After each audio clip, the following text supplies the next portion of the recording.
Good evening then, ladies and gentlemen across the world. Welcome aboard to WOR. It's the Legacy Division. We're back here for the 8th season.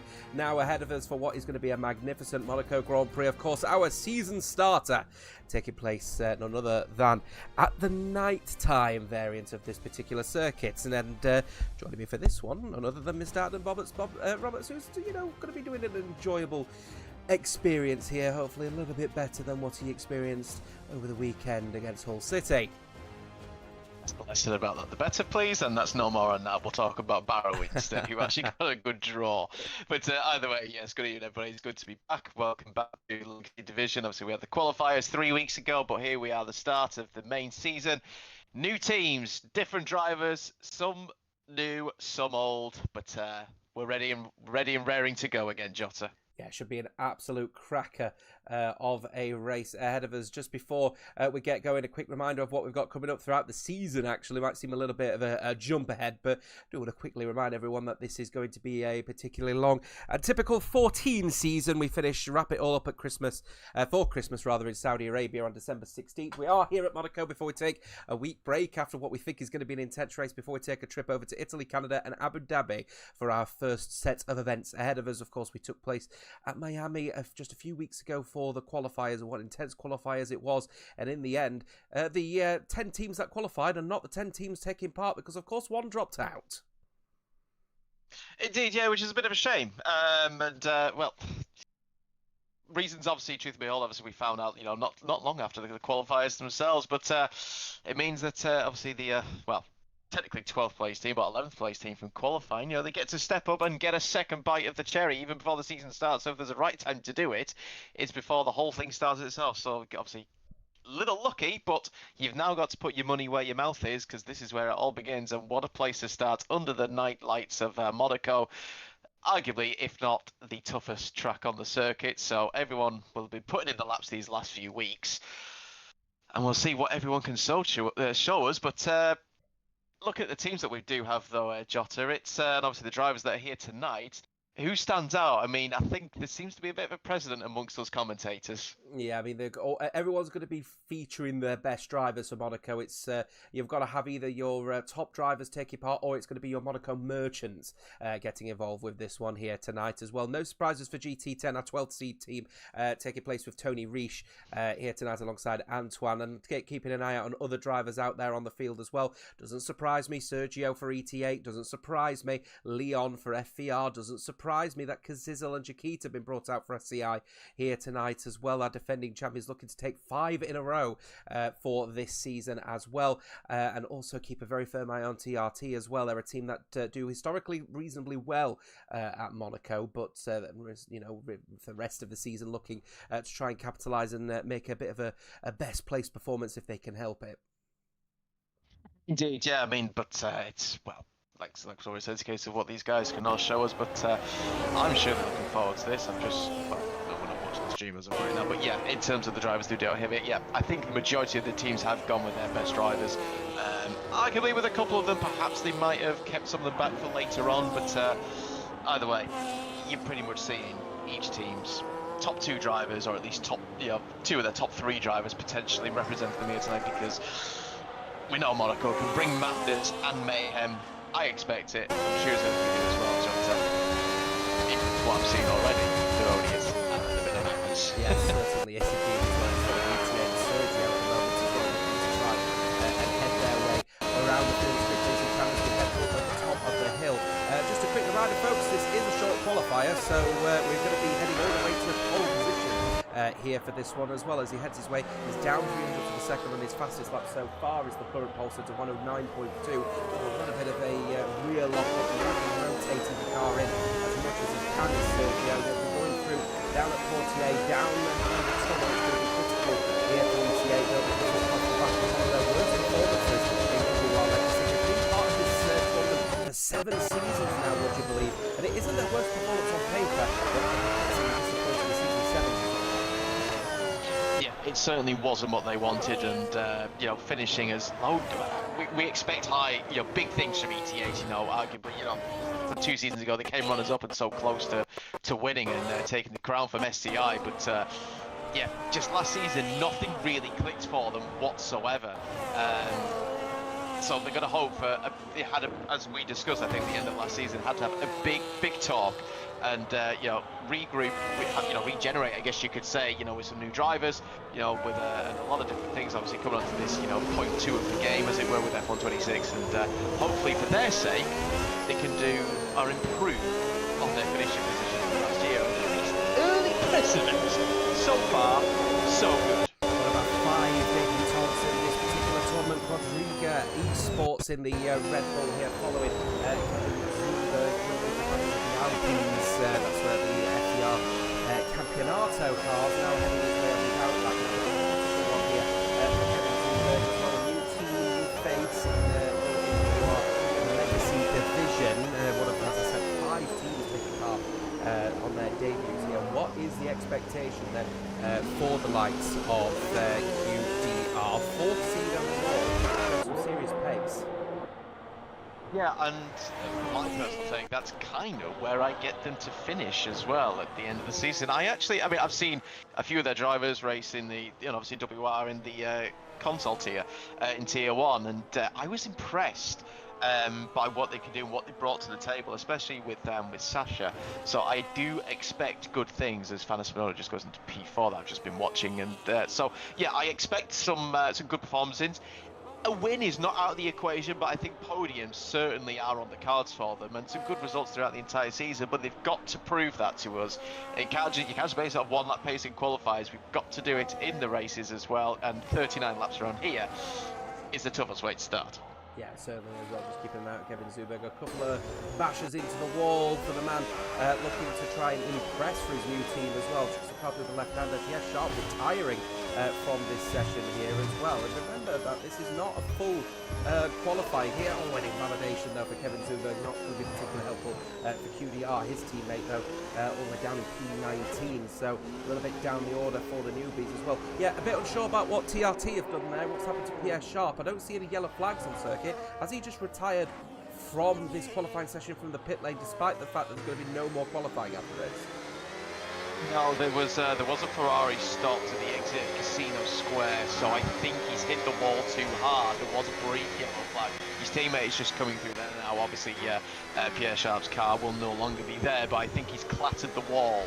My guess is on the inside and then clattered on the outside for good measure, and obviously he's lost a wheel or two to go with that. So it's all down to his teammate Zane, currently P13, who I'm currently on board with still, as he comes in towards Portier now and in towards the tunnel on a 110 flat, a whole second of Sergio's time at the moment, but still have just over 5.5 minutes to go in this first qualifying session of the season. And tell you what, let's pass it over to yourself, Adam Robert Roberts, as he goes on a lap heading towards please. Indeed, yeah, through to that corner, clatters the wall on the outside through this swimming pool section. We are 16,000 up as we just about avoid the wall on the exit into La Rascas corner. Here's where obviously Senna defended from Mansell all those years ago for as many laps as he did through. Anthony knows now to the start, finish straight towards the line, depleting and using the rest of that battery. We improved by 17 thousandths, but we stay in P13, and lucky P13 it seems to be for Zane, and he's still behind his teammates, who obviously will no longer be taking part in qualifying as it currently stands. Some drivers just about coming out onto circuit now with just under 5 minutes to go though. So I'm guessing some of these, like the likes of Uncle in P9, kind of wanting to get if there's, if they don't make a good attempt on the first lap, can recharge that battery and go again. Yeah, Rev Caterpillar saying in the chat, Kevin Zumberg, big signing. I am very aware I got hooked on X a little bit earlier in the week about that one. To be honest with you, I do still think it's an impressive signing for QDR, although admittedly 15 seconds worth of penalties in his first race for the team, probably not particularly helpful for my point on that one. Misha coming across the line, P13 for him, a big slide going through the Sander Vot corner, not particularly strong there for the team at QTR there, around the circuit to say the least. Worth making note, of course, with the new regulations. Of course, we have 11 teams, 22 cars on circuit here, as it's clumsily added over the logo down at the bottom as well. We'll try and find a way to fix that one, despite the fact that we are on console. Keeping an eye out then on VLS, another team on their debut here tonight. Valaris, the 8 seed team. yeah, and obviously new to the scene as well, you could say, to an extent. And I think their target is just going to be a case of pick up points in as many of them as we can, because I believe, Jota, if memory doesn't mistake me, we've all put them in the same position to end the season. So they would hopefully, for our four commentators' sake, and including Luke, prove us wrong. Yes, they're going to be wanting to prove the point here of the fact we think they're all going to finish last in this one here, but we will see on that one as well. I've actually agreed with the usual commentator of Joseph in this one that we believe FDR have got the title here tonight. In Christmas Day, rather, we're heading towards Christmas Day. The teachers who are going to lose out on their 5th in a row to FDR, but it's just the sheer ability and talent of that team at the moment. Functioning looking very strong. Kevin Tuber coming across the line. Whoa, what a big signing for QBR there to get P3. Fantastic stuff from them, but beaten straight away by Grand Track 10 up to P3 there from Zegovakia. A decent effort indeed from him. Keeping an eye on other people as well. We're still waiting on one of the lads from Future Racing Team, Karen Bands, still yet to set a lap and not that long to go. Indeed, yeah, he was one or two people for quite some time, but now down to one driver as we have a second retirement, and that is Taven, who has also binned it at the exit of Casino Square. I wonder if he's done the same as to what Pierre did. Didn't see it on stream, unfortunately, from my view, but yeah, so 2 drivers down, 20 still left. Some have done their final run, still to go. But yeah, Kareem Barnes has got it all to do now. Guy who I've watched quite a bit recently, especially, and he has got good pace, good talent there, but yeah, if you want pressure, this is where it is now. With less than 2 minutes to go, potentially your final attempt, and you've got it all to play for, or else it's going to be back of the grid, P22, you've got it all to do. Here as well, just a little bit of a mix-up here for the All Elite Racing Team, fifth seeded team in this season of WOR Legacy, and they're just sort of knocking on the door. 5th place overall with their fastest driver, 8th. Down there for Sammy Lewis. So as it stands so far, they're knocking on the door of having a good team performance here at Monaco. One thing that you definitely need, you want to try and dictate the race pace. Exactly, yeah, and especially if you've got your drivers are quite close to each other. I'm not going to say we're going to see, silly team orders as such, and as we do see in real life, that you slow the pack down, and because we know how difficult it is to overtake here, but if you do have 2 drivers close to each other, at least you can dictate as to what you can do to an extent, at least. So yeah, for their sake, they would like to stay in 5th and 8th if they can do. Kevin Zimberg retires, but he did his lap just previous, so he is done for the session. Immediately gets dislodged by risks there into P4, the highest FBR driver at the moment. With his teammate though, Leon, down in P19. So one driver up towards the front, the other languishing down the end. He's coming to finish his lap now, nearly half a second up at the moment. Needs to find more time, and I think actually he must have been validated. Indeed, he has, and it's only going to be P19 for Leon. Yeah, not particularly good for Leon in this situation. I'm just trying to make my way back to Aston Martin Gotto here, because he's also trying to improve on his lap. Here he comes across the line, straight to the front row. He's beaten Predestinato, has the man in at AERT, as he's just getting there, just having a look at Predestinato. It looks like actually he might have been impeded by the broken car of Red Bull crashing at the top of Casino. So that will be the end of his qualifying as well with Predestinato. It's unfortunate for him in this one as well. Check the flag now out. We've got our lap times coming in here. We've got the Cadillac of Jerome, I believe, coming across the line. In fact, no, I believe actually that was Karen Bands. It looks like he's not going to be improving on his lap here. Looks like he's stopped on circuit. His FDR risks not on a lap at the moment, we don't believe. What else have we got across the board here? Zane maybe for Tatum Race Tech. Not particularly strong at the moment out there. Our Tatum Race Tech in the F1 scene, looking to try at least some success, some kind of precedent across the field here. The Spanish outfit looking to at least get some decent points on the board, and there you've got one of the Alpines blocking the entrance rather of the chicane, not looking particularly strong out there at the moment, unfortunately. As a result, 310s down, so no improvements here for Zayn, who's actually going to have some wing damage as well. We've got a finish car rather there towards the front. Sergio retiring. Gotto will be very happy with his position at the moment here. Have we got any other people on the lap? Sizzle maybe, I'm not entirely sure. No, he's in the pits as well. I do think we had a Mercedes there, but I think both of those have retired as well. So I think that is the end of that one. and ET8 have got pole position, but they haven't managed to snag a front row lockout. AERT, as I said, knocking on the door towards the front. Indeed, it got up with a fantastic lap there. One of the very few drivers to improve on their last runs, a lot of them invalidating, a lot of wing damage I could see as well for at least 3 or 4 drivers, whether they were on in-laps or the actual laps. But either way, it is ET8 first and third, so yeah, not exactly perfection in qualifying, but it's as good as damned, obviously. But yeah, Gotto with the AERT with a brilliant performance, and the same with Grover as well. In P4, so a good effort there from him. But you've got how many different teams have you got there in the top 10? It works. I mean, yeah, you've got the 2 ET8 boys, and you've but I think you've got 8 different teams. I think it was there in the top 10. Yeah, maybe fabulous. 7. Yeah, fabulous at the end of the day. Shows how closely compact this one is.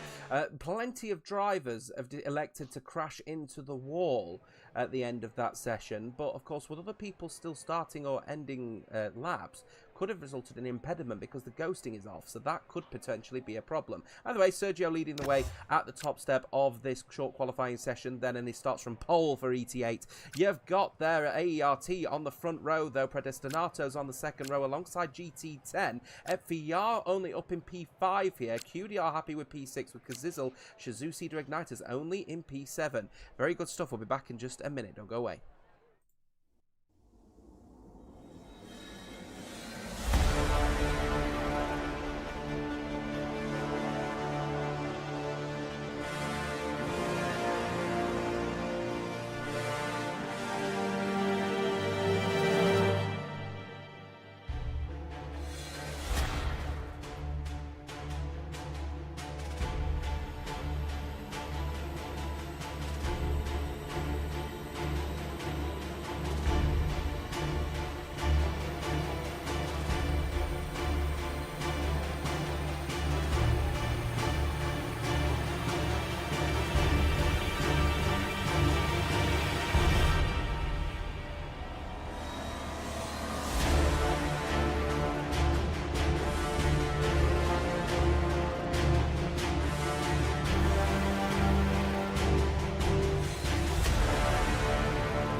Welcome back then, folks, to WR and the Legacy Division. So we are heading on our way very briefly into the Legacy Division opener for season number 8 here in Monaco. Nighttime scenes and 11 teams wanting to go out and have a lot of fun. This should be an absolute blinder. It is myself, James Otto, alongside Adam Roberts-Bobberts for this one.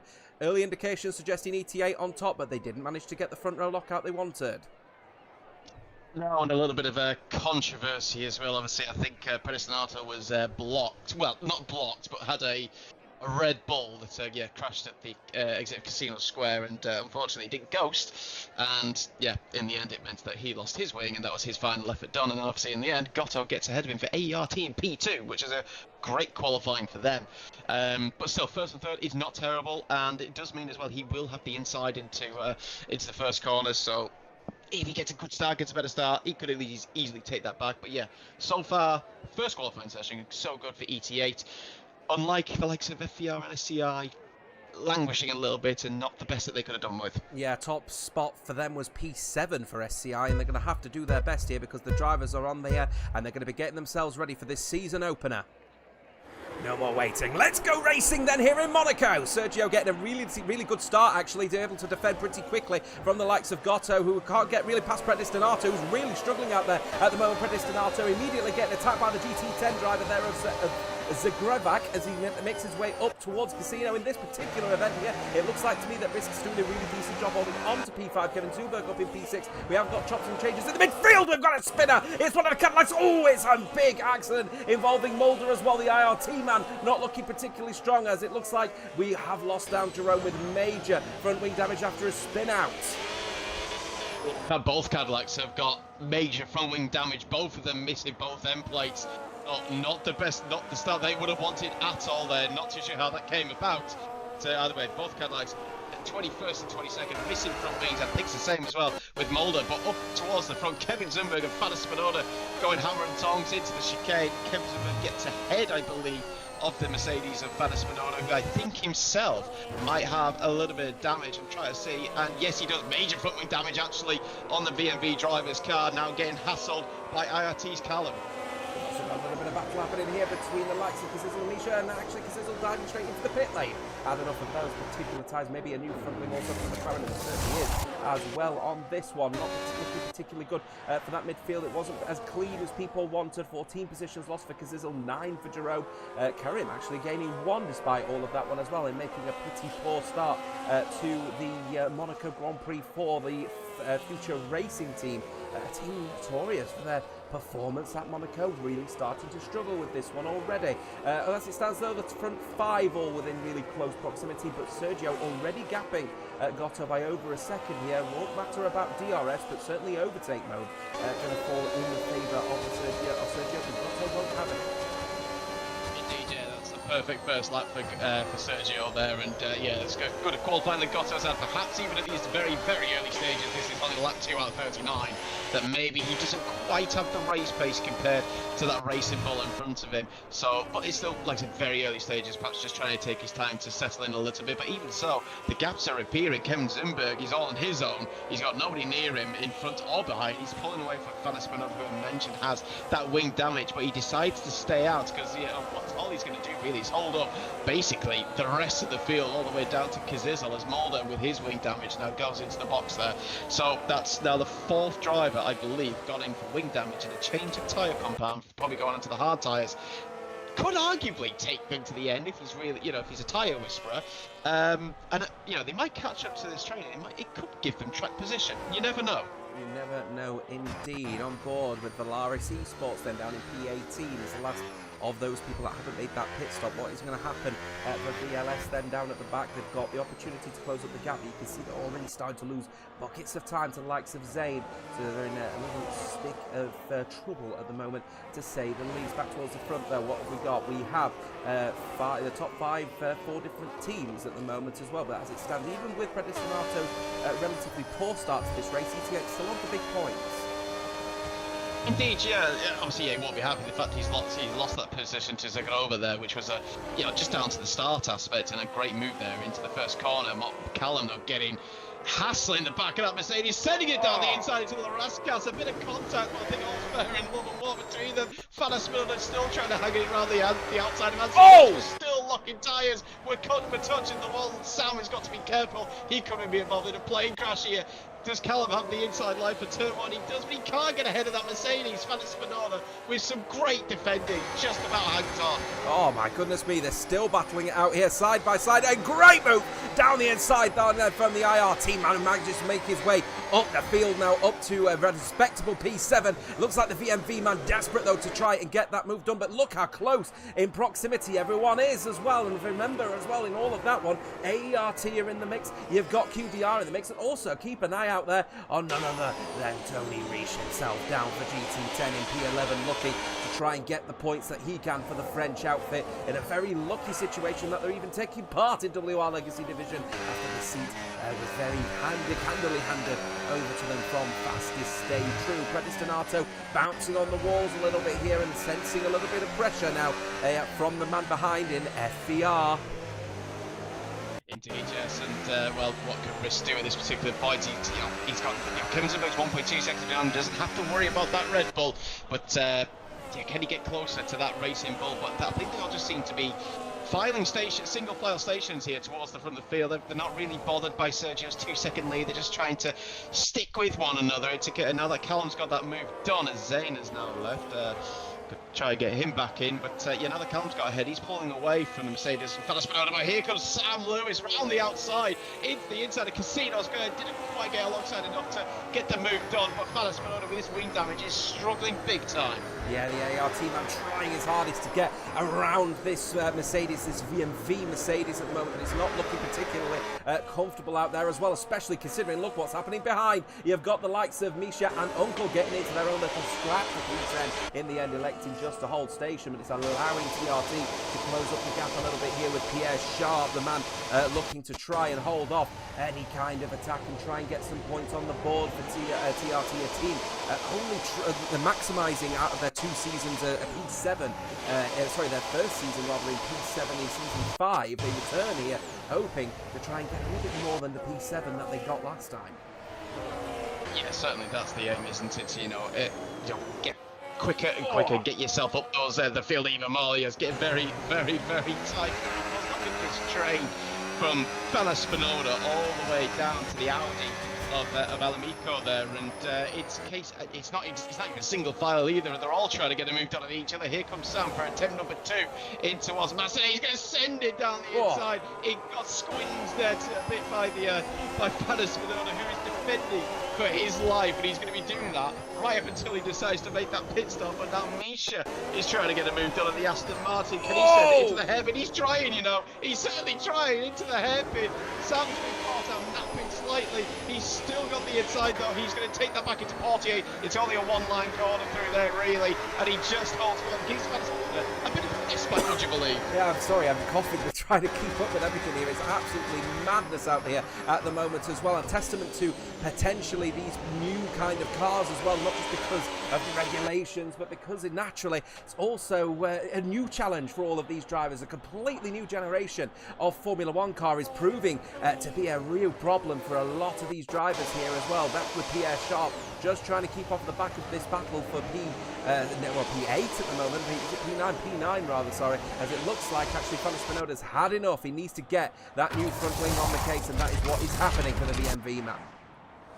Yeah, he's decided he's taking those tyres as long as he can to maybe think about that the hards will be good enough to go towards the end of this race. But he certainly did what he could there to hold people up, and that's as good as it's going to be for the VMV driver. Out further towards the front, Predestinato has fallen off the back of Gotto and Zagrova, and with Riss and now Kevin Zumba closing in a bit more. This is not really what ECA would have wanted. Is their second driver, losing the place off the start, and now gone under threat to potentially lose another one to one of their main rivals. Well, what they're hoping though is this battle happening right in front of Predestinato, and Gotto and Zagrova keeps now battling onwards, because as it stands, I sense the GT10 man getting a little bit frustrated with the slow pace, as we see it, of Gotto at the moment. Now 3.6 seconds the gap between him and Sergio. Now they'll be hoping here that AERT on their debut will take a podium. That'd be absolutely fabulous, but in order to do that, he's got to try and hold the pace. Unfortunately, the pace in comparison to Sergio when it comes to the race pace, quite clearly not there, and the GT10 man clearly frustrated, and he wants this one done, and he's going to go up the hill using overtake to get as close as he can. Down the inside line they will go. It's going to be a bit of a squeeze to take the leads as they go through Casino there, and they'll say that might be a punt to pass, but he's got the move done. Indeed, yeah. I mean, you do have to be a bit aggressive to get moves done here at Monaco, but I think from what we've kind of seen, that's been a bit of the roughest of the lot. And yeah, we understand, like I said, he was getting moved on. We'll get to P2, see what he can do about Sergio with that 4-second lead now. But yeah, I think that was a little bit too much, and maybe Gotho and ART might have a case for that, but we'll have to wait and see afterwards what they decide to do. Either way, it's at least provisionally P2 for the Haas man. See what he can do now. Can he close in on Sergio? And you know what? So far already, with a few corners, he's getting a couple of tenths nearly on the ET8 man, but then losing it all coming out of again into back corner. So I won't say anything too early here. As Jerome goes in for his second pit stop now, he's got more wing damage and even changed his wing, so he's going from bad to worse here for Jerome. At the Cadillac team, but it's all happening. Tell you one thing, I think Callum was kind of fortunate to get back into the logger there. He disconnected, he's back in now, and he's managed to stay ahead of the train that is now forming behind him. Yeah, just keeping a very firm eye on the other teams here as we're on board with the Titan Rest Tech driver of Pierre Sharp, who now enters the pit lane. He's had enough of these tyres, and it's now all about the strategy here. The medium tyre runners now looking like they're starting to move over to the hards, whilst we've still got plenty of hard tyre runners behind, looking to try and maximise where they can. Where's Pierre Sharp going to come out in the comparison to the likes of Uncle will be my main question here. As he heads his way down towards the front, Pierre Sharp coming out behind the GT10 man here. Is he going to come out behind? A little bit of a battle here as well. He might be here. This is the worst possible scenario here for the TRT man. He's going to get squeezed on cold tyres in comparison to Fanny Spinoda and Mulder in their own little scrap, going through and then into the right-hander, and he'll want to try and get past these drivers as quickly as possibly can. Unfortunately for him, though, they're in the same strategy as he heads his way, bounces his tyre off of the wall, not going to find anything there, and it looks like he's just going to have to concede his loss of position. Jerome is out of the race. Where has he retired? I think he's retired in the pit lane, and that will be that for one of the FRT drivers, one down in 21st. Indeed, and yeah, the other one, like I said, in 21st and in the pits himself for Karim Ban. So FRT having a very, very poor day at the office. So Karim will hopefully want a safety car to come as he can try and get himself back towards the front of this, or back in the race as it were, as we're still continuing this battle going on, as that is now Leon off the hard tyres coming into the pits. That's intrigued me. What is this, a two-stop race potentially then, Jota? The hard tyre?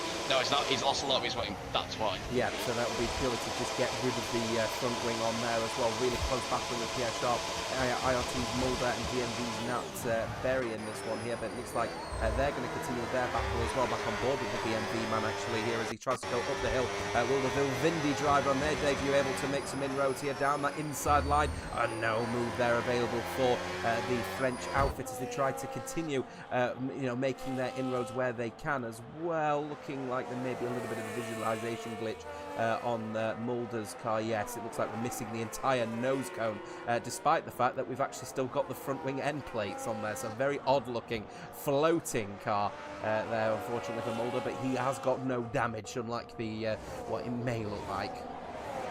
Indeed, yeah. In fact, it's one of the few cars actually. It's the same with Kizzel on his McLaren, same with Fanny Spinoda on his Mercedes. So, yeah, a few visualization glitches here. I mean, the cars look absolutely out the front noses, let's be honest, but either way, they are still going in the right direction and going as fast as possible. One thing that's interesting to me is the fact that Kizzel obviously making that early pit stop and with the wing damage, he's got himself ahead of Uncle. I know there's a 6-lap tyre offset here. Uncle now all over the back of the SCI McLaren driver. Is he going to make a move down into Sandoval? The answer is no. He stays behind it for the time being. But you know, the two obviously very quick drivers, two at the top of their game. But even with 6-lap offset tyres, what can Uncle do here? 'Cause it's not going to be an easy move getting past, a big opponent.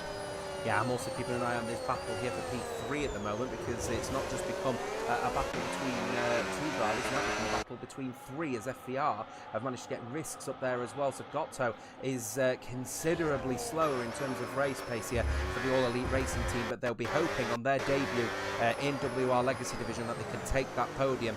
The question, though, is if anyone else is willing to battle on that one. No, certainly not Gotto on this one. He's in the pits.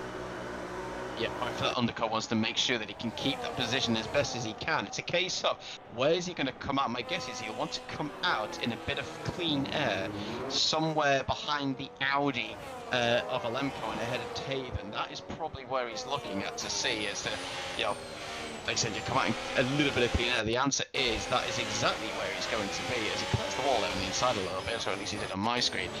Not really has as much clean air as I thought, actually. He's much closer to the Audi than what I anticipated, but at least he's got nobody behind him as such to challenge him for what he's now going to be out in P10. So lead runner of the pit stoppers. I say that. And we've actually managed to crash into the casino square by turning in too early, and we have a VSC. Yeah, we've got a virtual safety car out on circuit as Gotto has binned it up at the top of Casino. That is the end of his race and what was turning out to be a very, very good race for All Elite Racing Team. What has happened to the Aston Martin? Very disappointing stuff. I was briefly on board, by the way, with Karen Bance, by the way, who's looking like he was trying to unlap himself versus Kevin Zumberg. So the man not particularly in good stead there because there's no ghosting in this particular lobby, so that can offer a further challenge. People offering to take the chance of a cheap pit stop now, of course. Those on the hard tyre, medium tyres switching over to the hard tyres, and those that have just switched onto a hard tyre will be absolutely livid. I'm thinking of potentially QPR's Misha, who's just switched over to a hard tyre, but his teammate Kevin Zumberg, who actually needs a front wing change as well, so that's even better for him for a cheaper pit stop, as he might just be able to hold on to the position. Sam gets a drive-through penalty for speeding under the virtual safety car. Plenty of others also getting the same situation as well as we go green again here in Monaco. Sergio now with an extortionate lead of over 6.5 seconds. If there's anything you couldn't have asked for anymore, it's that. And well, it's unfortunate that Gotto was doing a deep, obviously running up in P2 to begin with, then in P3 a podium could have been on the cards for him, but yeah, just looked like he just turned in too soon, obviously, into Casino Square. And we've seen it in qualifying, we've seen it again now in the race. He's the first of the, well, you could say top drivers, as it were, in this race that have come a cropper to that. But we're now down to, well, I guess the front four, you could say, but the gaps are appearing. But the battle for P3 is on, and what he didn't realise, it's going to be unit Johnson, but Riss is ahead of Prentice Donato now. Yeah, certainly is, and I'm also keeping an eye out on the situation with other drivers as well that received a drive-through penalty. I think Chiquita had been told by SCI, stay out. We're going to hope for another potential VSC and see if we can benefit from it, but in doing so, he's sped under the virtual safety car, and now he's got to commit to a drive-through anyway. So SCI's race is actually going from bad to worse because he's needed a front wing change. Chiquita will now serve his drive-through penalty on old medium tyres. Kevin Zumberg will reclaim P5 as a result of that one. Look, I don't want to sort of speak some sort of truth here. I know Monaco is a very difficult race, but SCI have fallen off a cliff in terms of race pace. Yeah, I mean, I know because Izzle had his issues at the start. He picked up that wing damage, so he is on a completely different strategy to a lot of those around him. But P9 is not where he would have wanted it. Chiquita, yeah, just obviously picking up that drive-through penalty for speeding under the VSC. He wasn't the only one to do it. Did as well. But still, these are basic things that drivers should know how to keep it within the delta. And yeah. It's something that just take it on the chin and just improve on that and just not do it again. But it's not great. Obviously, like I said, he still has to pick up. Still has to make a pit stop as well. Down at P16 as well. So it's not a great start here for Chiquita. Could be worse. Could be Kareem, I suppose, who's a lap down, 54 seconds off the nearest car in front of him. Is missing half of his wing. But to be fair to him, he's still going. Yes, he's still going out there as well, and you know what, it'd be bitterly disappointing, but I wouldn't blame FRT if they decide just to retire both cars and just forget that this race ever happened. And again, very uncharacteristic of the FRT team as well, because they are known for their Monaco merchant ability around here, but they just haven't had the qualifying or the race pace. It's been an absolute disaster to their Season 8. Now remember, FRT were the last of the main qualifiers that managed to make it in, therefore becoming the 11th seed team, because it looks like Chiquita's now retired. Well, actually, it looks like he's disconnected. But they were the 11th seed team, and as a result, it showed that they just managed to sneak in. And remember, this is a team that managed to finish P3 in the standings back in Season 6. Only 2 seasons ago, they were automatically qualifying. Now they're just sneaking in. Yeah, it just shows the difference of what a few seasons or a few years can make. Obviously, drivers will come and go, but it's who you can replace those drivers with that do leave. You need them of the same quality, if not better. And well, perhaps at this moment in time, that is just not the case. But they'll hope to bounce back from it as a result. But time will only tell. That matters. Chiquita's race gets referred to us as he's now disconnected from this race. From what I'm reading in the chat, Jota, according to Joe Ronaldo, there was a VSC bug. Apparently, someone was positive on the Delta, but they gave him a drive-through penalty anyway. After seeing on that one, that'd be interesting if that was the case. If that was the case, then the stewards will just have to look at that and say, well, there's nothing we can do about it. It's just one of those sort of situations. And we've seen it happen in real-life F1, of course, actually at this circuit where we saw so many people being cursed with a time penalty for speeding in the pit lane by doing, 80.1 kilometers per hour or whatever it was. I think it was 60.1 kilometers per hour. But they received the penalty, they served it, and then when it turned out that there might have been a bit of a timing bug with the equipment that the FIA had, the FIA went, well, sorry, we can't do anything about it now. So, it might just be one of those things that unfortunately we just have to accept as part of this game at the moment, and fingers crossed, we will see it resolved sooner rather than later. Pierre Sharp getting past Cazzizzle here and making more blushes here, unfortunately, for the defending champions, who are really, really struggling out there at the moment in the McLarens, as we've got one of the VMVs of Nat Burney getting extremely close to the likes of Cazzizzle. Wants to get that one done, but he's sensing Pierre Sharp is now starting to get away quite quickly. And Cazzizzle, now the leading driver for SCI, really struggling in P10 here. And I've got this horrible, horrible feeling here. It's going to be scraps of points for the team looking to try and take 5 championships in a row.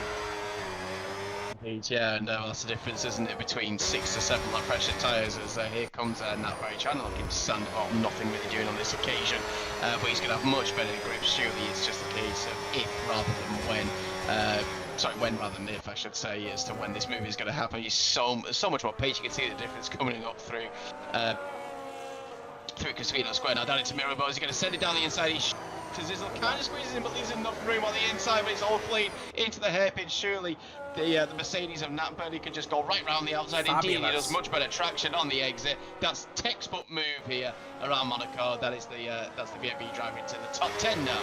Yeah, really, really good move that one then from Nat Burney in the end, who manages to get the move up into P10 and into the bigger points thresholds, of course, top 15 score points in WR Legacy. So it's still going to have some points for Team Shizou, or Shizou Cedar Igniters as they are now. But Chiquita down in P16 is 10 seconds off. He's on old mediums, and he's also disconnected from the lobby. We've just managed to get him back in. SCI are in real trouble out here at the moment as well, and it looks like, as it stands anyway, that you've also got Sam Lewis, who wants to try and get past Chiquita as well on 4-lap old hards versus 16-lap old mediums at the moment here. This is for the scrap for P16 at the moment, as the All Elite Racing driver trying to get up into the move. Oh, it's a horrible tank slapper from Chiquita. What has happened? Oh, he's collided as well with Karim Bands as well as a lap car. What has happened to Chiquita in that one? Shocking incident. He just seemed to completely go there. The tyres may have just got those things had enough now. I can't say I blame him, but at the same time, it was just wrong place, wrong time, and but yeah, Chiquita has gone into a brand new set of mediums. That's an interesting one, but still, yeah, I think his rear tyres must have just been completely shot. They've done 16, 17 laps now.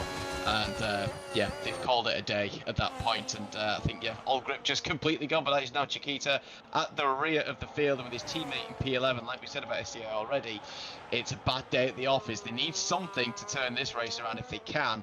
But at this moment in time, halfway through this race, lap 19 out of 39, Sergio with a 9-second advantage over Zagrova, who's kind of keeping in tabs with him. He's only lost a couple of seconds, so as we have yellow flags. That, I believe, is actually Chiquita, and indeed it is, who's just gone off at Mirabeau, done a Rosberg nearly, for those who remember that. Oh, wow. So, situation report at the moment then. I mean, I'm not going to bother adding these points up. I'm doing too much commentating just to concentration, if you will, at the moment out on the circuit, specifically looking at battles like this one here as Kazizel, another Shizou driver, struggling out here as well as Misha looking to try and go around the outside here. The QDR man looking like he might get this one done. This is a bit precarious round here. Is he going to go for the dive down the inside? No, he elects not to in the end, and I don't blame him in this one. But as it stands here, Kazizel on his 17-lap-old hard tyres is really struggling out on circuit. You've got Chiquita, who had the horrible tank slap, fresh tyres, fresh front wing for him, is now down in P19 at last place for the Shizou Cedar Igniters. This is so unlike them here. Big lock up on that inside here, as then Misha will continue the pressure, will the QDR man.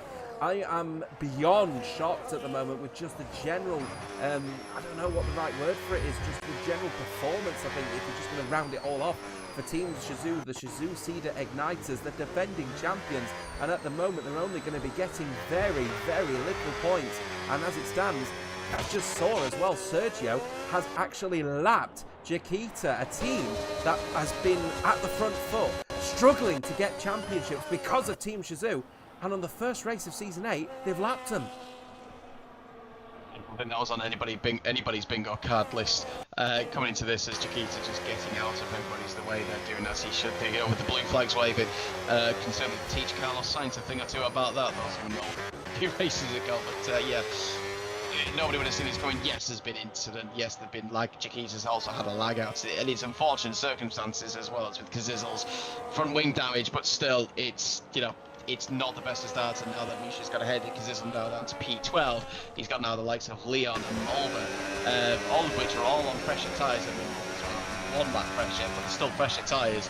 I'm expecting another pit stop to come for both likes of Kazizel and Mulder, and Leon for that matter as well. So there are still points probably available for him, but it's going to be very few at best unless something drastic happens and changes. In the meantime, though, Callum closing in onto the back of the VMV driver Mercedes of Hans Spinoda into Saint-Livot.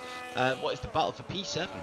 Yeah, it's battle for P7 for the team on their way to a very classy debut with a P7 and a P10 for the Vindy team, but then IRT in their third season of WOR Legacy, their 30th race overall. They'll be hoping to try and get at least some nice points through Callum. His teammate Mulder currently only getting a couple of points down in P14. Worth making note, by the way, in terms of penalties, by the way, folks. We've got only two drivers, as you would expect. Penalties not going to be widely distributed at the Monaco Grand Prix. Kevin Zuber with a 3-second penalty. PPR onto big points with him here, so just keep an eye out on Callum. He elects not to go for it in the chicane. 3-second penalty doesn't seem like a lot, especially with Uncle 9 seconds back for GT10. That will pose a problem if he closes down on Pedestinato. Indeed, yes, and well, we'll keep an eye on the gap. The fact that the one good thing we speak about penalties now, Leon picks one up for a good measure. It's down on the inside, goes Callum there, a bit more argy-bargy, and has actually picked up some wing damage for good measure there, so a very late move into Larascas, and it's not paid off for him. He now has wing damage, and even with that 6-lap offset tyre advantage, with that wing damage he's got, that might negate things between himself now and Fanny Spinoda. Yeah, could pose a bit of a problem as well. The 9th and 10th seed teams as well, IRT and Bill Vindy, so we are expecting these two teams to be very close in terms of their sort of battle. I think in the end they were separated by around about 1.3 tenths. I think it was a 0.13 seconds in qualifying. So well, by qualifying I mean the actual qualifiers rather for this particular championship. So doesn't surprise me. Fanna Spinoda and Callum are in very close proximity at the moment. But a no man's land happening for Uncle and for Kevin Zoonberg. Not so much for the likes of Predestinato though. Hoping to try and get an ET8 double podium. And as it stands, they're well on their way if they can close down an FDR, a team that we are considering as potential champions, or two of us are. Indeed, yes, and whether or not that's going to happen is another matter. I think there's a few issues with this lobby here tonight, Jota, because Grover's now disconnected, and I make that, he's now joined, thankfully, so I'm just about to see if we can try and get him in. He's not on my friends list, but hopefully he takes control of his car. But yeah, there's a few issues here tonight, and I hope for his sake, because he's now got risks all back of him, so, and I know we don't have ghosting, but he could be losing a P2 here through no fault of his own. Yes, potentially here. We'll see. He's managed to get back into the lobby, we hope, shortly. We'll see if that potentially brings the graphics as and when he does manage to get back in his car. But as you can see, risks and FBR not really using, not taking too many risks to get this move done, and man does manage to get past here. The second seed team now into second place overall with risks, but I said he could be potentially off the podium as it stands here. Segrova's actually now fallen completely off the podium with Predestinato now managing to get up to P3, and there's a little blink which indicates Segrova's now back in his hat, and he'll be very disappointed to see he's no longer on the podium, never mind in P2. Yeah, that's it's unfortunate. I feel for him, Big Styling, because he was comfortable in P2, wasn't really challenging Sergio, but certainly had the pace to, stay ahead of us. And Predestinato, he's been quicker than them all race, and well, now he's got to try and get the move on track if he can. It's lap 24 out of 39. We still have 15 bit laps to go here, so there's time. But they've all got the same tyre left. They've all pitted at the same lap, obviously under the ESC as they did.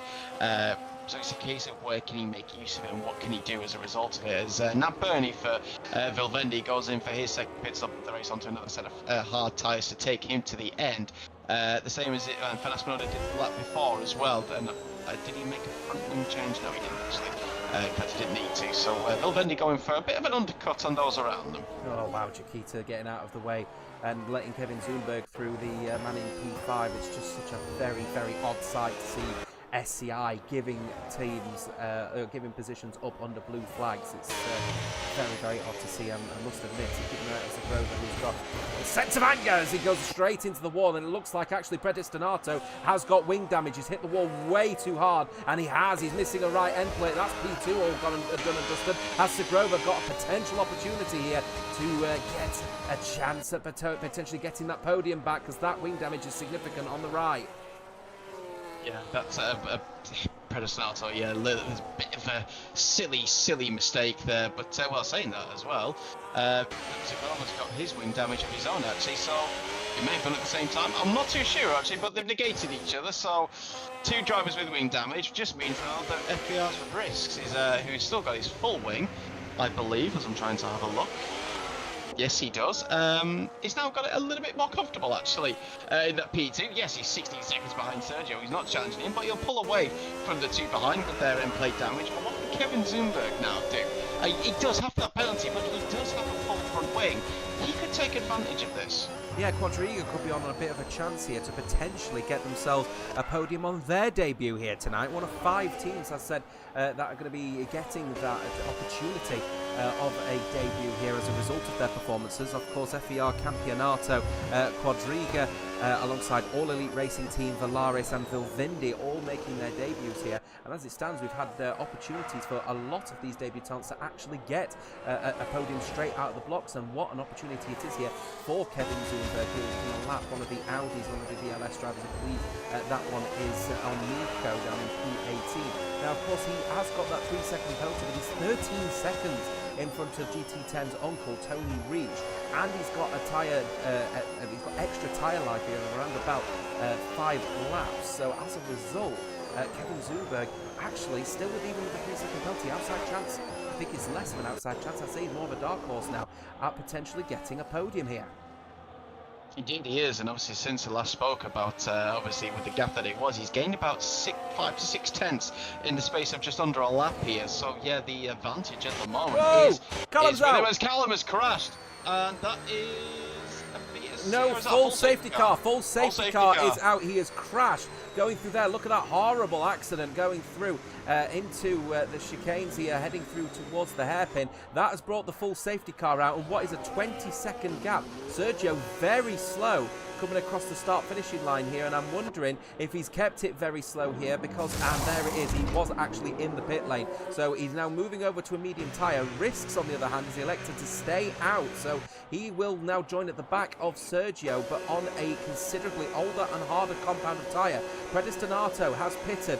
Chiquita Can you believe the SCI man speeding under the safety car? It can't get from bad to worse for the defending champions, the Shizou Cedar Igniters, who as it stands have only got one driver in the points. Zagrova has come in to change his front wing. GT10 Uncle very slow into the pit lane because he doesn't want to get caught up in all of that one. He should be okay. Pierre Sharp, 10.5 seconds back from him. He dives into the pit lane. Will Fana Spinoda do the same? No, he will not. VMV will try and take the opportunity of having the track position in this one and will rise up to P6 as a result. Misha, he will pit. Will Zane do the same thing? I would be surprised if he doesn't. He's got wing damage. Into the pit lane he goes. Now, but Bernie, will he do? Will VMV split the strategy? No, both of the VMV drivers will stay out in this one. Leon Rifle also makes some positions as well as he tries to get out in front of the TRT man, and Pierre Sharp will get there up to P9 for him, and a decent points haul potentially on the cards here for the FVR Campeonato team. Looking pretty strong for the top 10 because Zizzle up to P10, 4-lap old hard tyres, but this is the last chance saloon to get any kind of points on the board here for the Shizou Cedar Igniters, who have had one of their worst races I think I can remember for the defending champions. The last time I saw them performing this badly when they finished P5 overall in Season 2 of WOR Legacy Division. Yes, I'll tell you one thing that I'm a bit peculiar about is Riss not pitting. He stayed in P2, he's on 14-lap all hard tyres, and he's not pitted again. I'm a bit stumped by that, if I'm brutally honest. Yes, he's got an Audi in between him, obviously. That is a lapped car, so won't be in the way as such come when the race restarts. But I don't understand that one. Why not go for a fresh set of medium or hard tyres? Because it's at the crossover point you could really go for either of them at this stage. It's a case of can the mediums last to the end of the race, depending on how many laps this safety car is going to be out for. But I think FVR may have blown it here. For Riss here. I know Predestinado didn't change his wing, but he's got brand new medium tyres. Kevin Zumberg obviously brand new hard. Zagrova did change his wing, has a brand new set of hard tyres himself, and now he's going to have everybody else close in on them. By the time the safety car comes in, I think Riss is in big trouble here. Potentially, but the question is that FVR have chucked all of the eggs in having the track advantage, track position basket, because of course it is the most difficult circuit to overtake at is Monaco. So what they're hoping is that he'll have enough grip on these tyres to get out of the corners to not be a risk on straights such as under the tunnel or on the main straight, maybe going up the hill toward Casino. So I'd love to know what people's thoughts are while watching. I think there's over 80 of you tuning in here for this season opener of Season 8. Thank you to every single one of you for the last 8 seasons of WOR Legacy Division. It's been absolutely fantastic. Has the last 7, now we're getting to our 8th, and as it stands so far, none other than the Monaco Grand Prix has brought out the best and the worst in a lot of these teams here tonight. We'll be starting our 29th lap of this race. 10 laps to go, would you believe? It's absolutely flown by, has this race weekend. As it stands so far, advantage for our Spanish co-compatriots in ET8 Esports, a team that have fallen foul of being second, the runners-up twice in a row for Season 5 and Season 6. Their worst performance was in Season 3 when they finished 9th overall, but in the end, you know, they're going to consider last season as possibly their worst performing. A team that we all expected to be towards the front, potentially battling for the title, finished 6th. This is one hell of a result for a team wanting to bounce back. You want to make a statement as a obviously more rejuvenated team after, like I said, the very poor season that they had last time out, and this is the way to do it. Still first and third, but it's exactly where they started. Obviously, the Grand Prix after qualified, Sergio has led this race from start to lap 29 as we are now. Predestinado still in P3. Riss is now in between rather than Gotto, who obviously we lost earlier on in this race. And Riss, like I said, with that very weird not pitting strategy. I know you spoke about, Jota, about going for track position, but we've seen people make overtakes on much fresher tyres compared to those on much harder, harder and older tyres compared to those around them. So I don't see this working, but we'll have to wait and see as to what he can do. I don't think the safety car will be in this. Don't talk.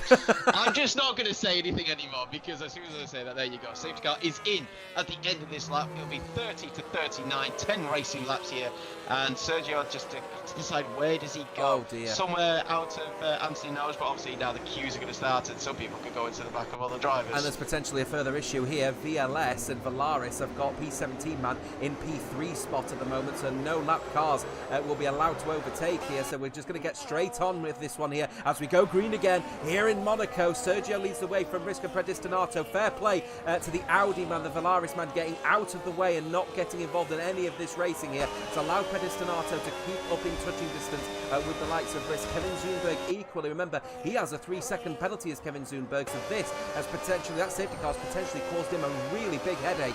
9 laps to go though in this one. Predestinato already all over the back of Risks here. He's took a risk, has Risks on this hard tyre, but the medium tyre runner Predestinato with so much more grip. But is he going to be able to get this move done, or out of the corners is Risks going to be able to have that traction and potentially stay in P2? We'll see as they go through this corner here. You'll see under the tunnel, they're basically bump drafting him all the way down here. It's going to have to be a lunge then at the chicane, diving to the inside. Will he go? Will Risks on this one? No, he will not. Predestinato though electing not to put too much pressure on the front man, but if he does that, he's going to find Kevin Zunberg and Segrova all over the back of him.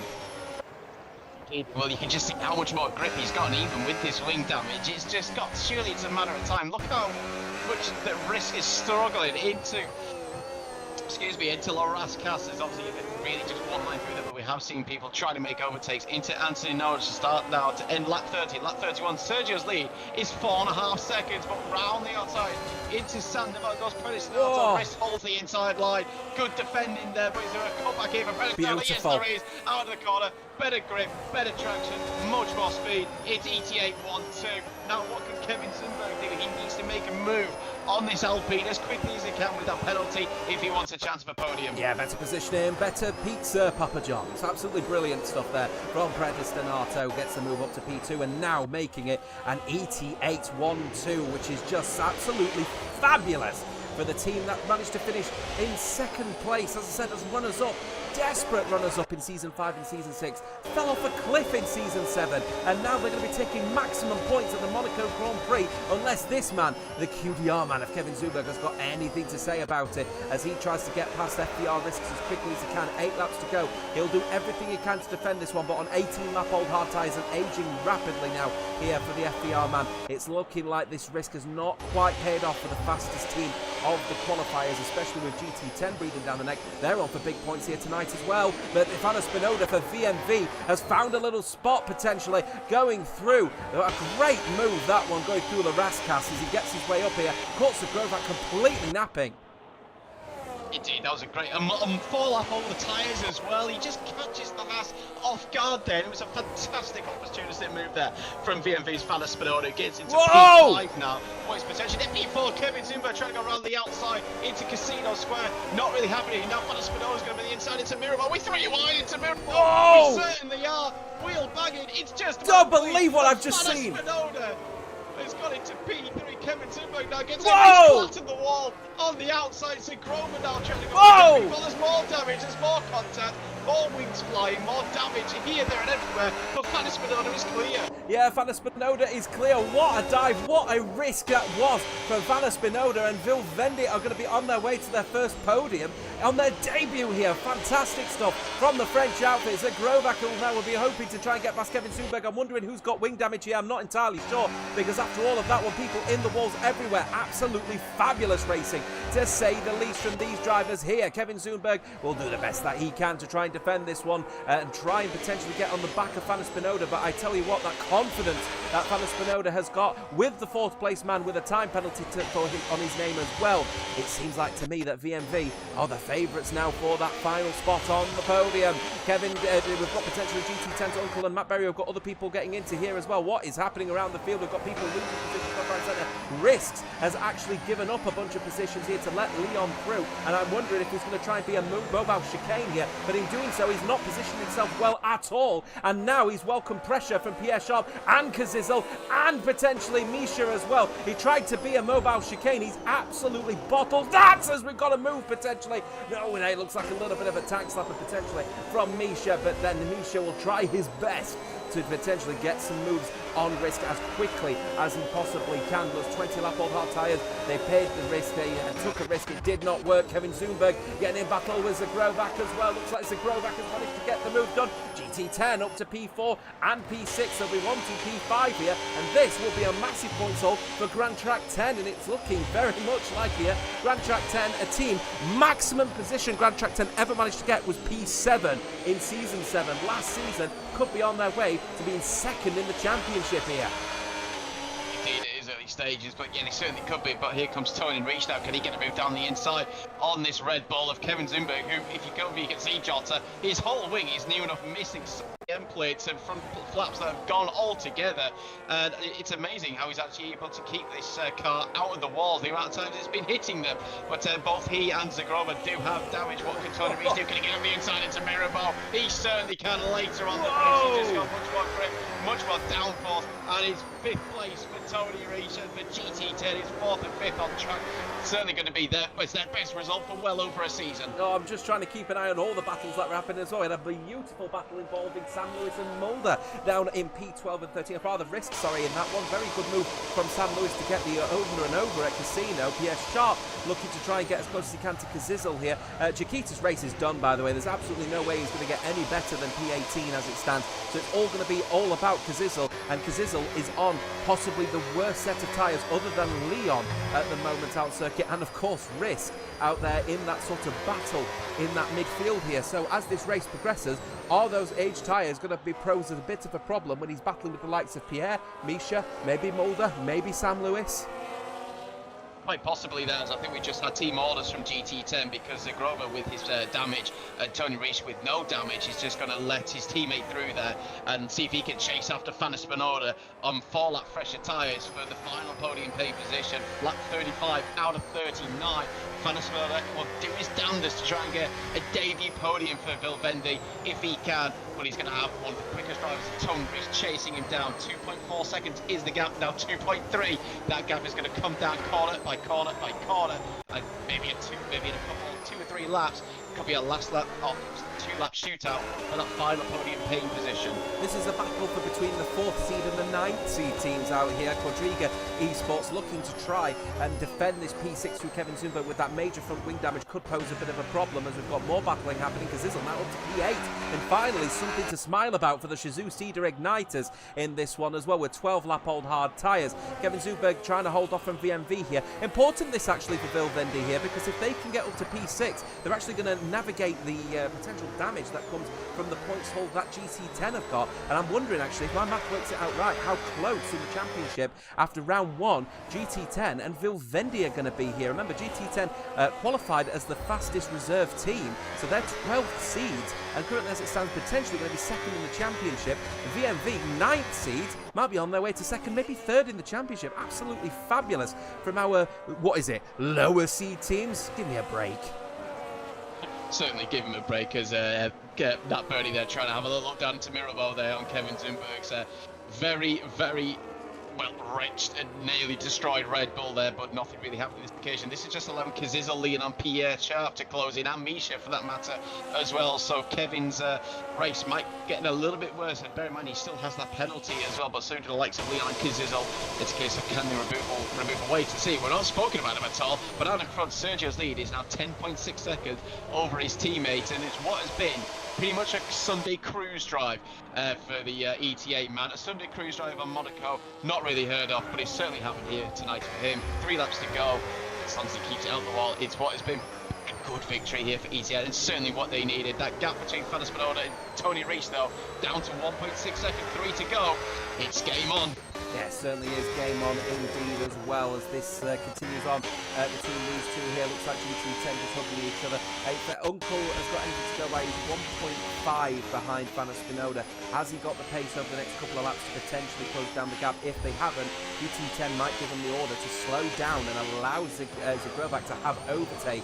So at least down the straight, he has an opportunity to maintain the gap that he's got against Kevin Zumberg. It won't even matter, in all honesty, because with that wing damage, severe wing damage, the QDR man has got, Nat Burney is all over the back of him, and he's just wanting to get this move done. Kazizel with a time penalty, by the way, that is critical here. I'm wondering where they're going to finish here. I think as it stands, it looks like they may end up falling for the straps of point here, RSCI. A bit of dread to imagine what the first table is going to look like, of course, and if you are interested in what that might look like, you can follow on our Twitter, that's our X, as it's now known, of course, at WOR League.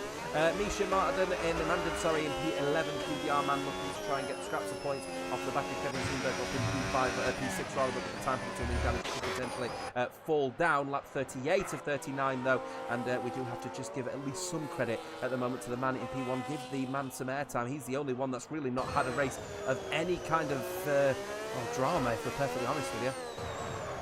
Yeah, certainly. Like I said, it's a bit of a Sunday drive around Monaco here for Sergio. Lap and a half to go and take the first win of the season. Nat Burney once again getting close to Kevin Zumberg's Red Bull, but just can't get close enough to send the move. He's got all the tyres, so maybe that's what's not helping him through Casino Square now. Going down to Mirabeau. Is there a chance here down the inside? No, he's not close enough. 2/10 of a second, can't believe I'm saying that. He's not close enough to make a move. I know what you said about SCI start here, Jota. If you look at FBR, they're only in P10 and P14, so really they've had a bit of, obviously some of that is a risk-on silly strategy by not pitting, and he's got major front wing damage. You could even lose that P14 to Zane, who's on, like that called soft tyres. Yeah, and if he does as well, if he out the points will risks as well. So from a potential hero to the of a podium to falling now out of the points in, 5 or 6 laps. It's absolutely diabolical in terms of race strategy from FVR, and plenty of learnings to have. Remember, they are a debutant team. They might be one of the favourites. They're certainly me and Joseph's favourites for the title in this particular championship, RFVR, but they've still got learnings to have as a debutant team in WR Legacy Division. We are going to head over right back to the battle for let's go for the battle for P6 still, actually, because this is the last sort of breath of an opportunity potentially for Nat Berry. Needs to hope that he's got plenty of overtake available. What's the situation with Kevin Zumberg? He's got more than double the amount of electrical energy on his hand, but remember, with the batteries the way they are, very quick to recharge if he can help it. And he's got to overtake now.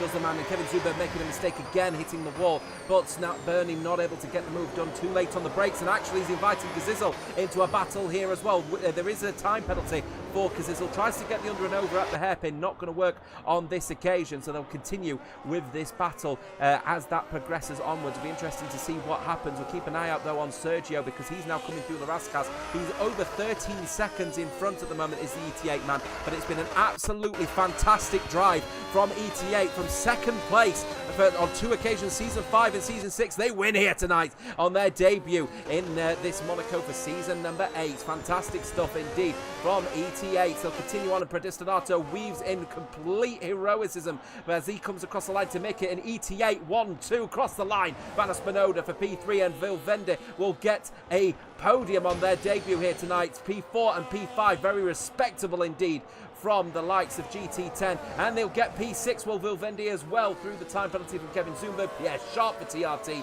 and then it will be P8 and P9 in the end for QDR. Kazizel will round out the top 10 from Leon Mulder. Sam Lewis for AERT will get points on their debut as well. Risks. What a horrible turn of events it was for them in the end. They will finish in P14 for FVR, and then finish with the point sole with TRT Zane. Nothing on the cards for VLS here, P16 and 17. Risks will hold on to P14.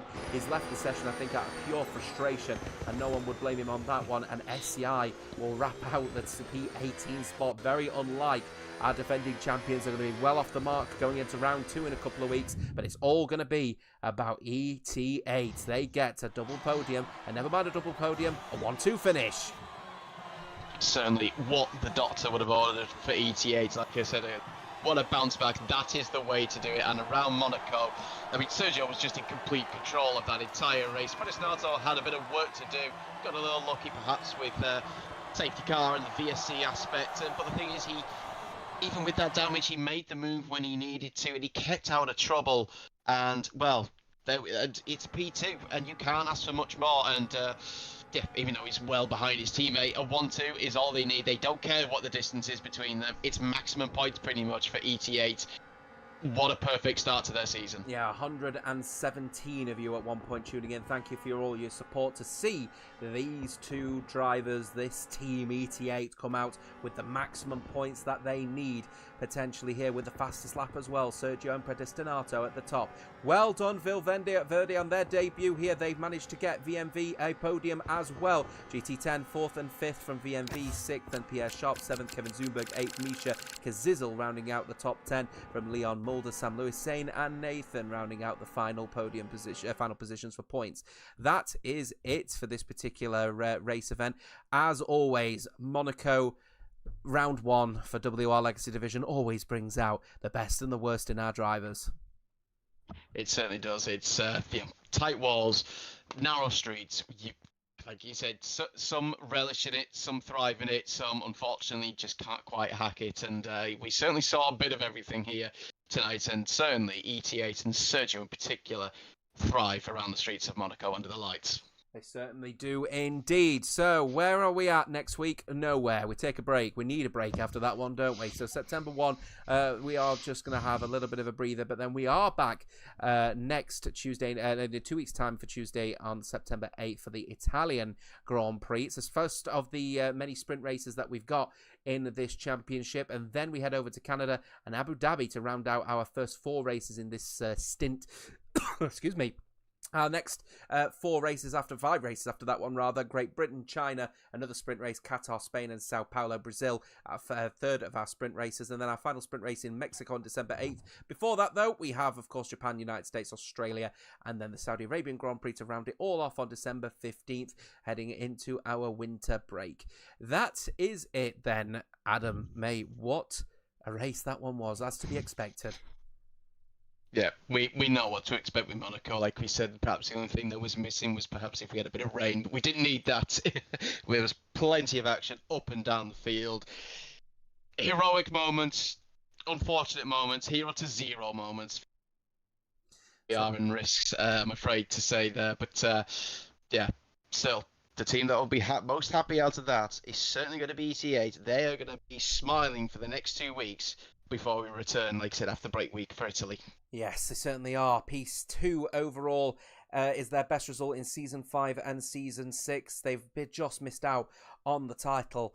And, well, that's all because of one team, the Shizou Cedar Igniters, who have shown impeccable pace, impeccable performance. But on their 111th race in WOR Legacy Division, they have fallen short, not just by a short margin, but by a huge margin. They are going to fall short by a considerable area when it comes to their points in the table, and they're going to have to consider what learnings they need to take before they go into the Italian Grand Prix. ET8 will come out on top, and one thing's for certain as well, great performance all around from the midfield, great performance from the likes of GT10, of course, a team that didn't even make it part of the qualifiers, and in the end, at the very last second, after Fastest Stay True gave the keys to the Haas to them, they take big points. Vilvinde also get a podium as well on their debut tonight as well. Absolutely fabulous stuff. That is WR Legacy in a nutshell. We'll see you in a couple of weeks' time for the Italian Grand Prix. From myself, Adam, and the rest of the team, take care. Ta-ra!